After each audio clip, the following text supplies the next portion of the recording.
আটেশ্বরী পিঠা ভাজিচ্ছ, আমি আনা খামো, আমাকে না দাও তো। গরমের মধ্যে ডিস্টার্ব করো না, যাও তো। দেখ তো, গরম গরম তাল পিঠে গরম থাকতে আনা খামো না। 1 ঘন্টা ধরে কষ্ট করে বসে থাকে, দুধে তাল থাকে, গরমের মধ্যে অয়া থাকে, পিঠে ভাজা আমি তোমাকে দেবো? পিঠে ভাজা হয়ে গেলে ঘরত লিয়ে যায় ফ্যানের তলে বসে থাকে, আমি একলা একলাই খামো। আমি কত কষ্ট করে গাছে তুটে তাল পেরে তোমাকে এনে দিলাম, আর সেই প্রতিদান তুমি আমাকে দিলে? মিসেই চাপাবাজি করো কে? তুমি তো বাজারের থেকে তাল কিনে আনছিলে। তা জেঙ্কা করে এনে দেই, তাল তো এনে দিছি আমি। তা কি কবার চাচ্ছ, তাও পিঠে আমাকে দিবে না তুমি? এমনি মেলা গরম, ডিস্টার্ব না করে তুমি যাও তো ওই মুখে।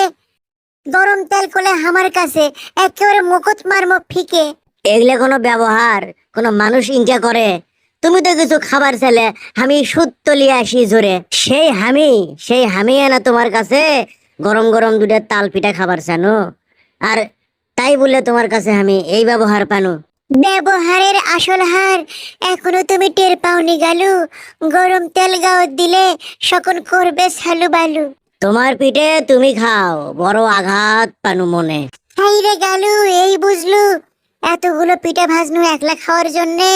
ঘরত যা ফ্যান দাও, পিঠে বস থেকে খামো 2 জনে।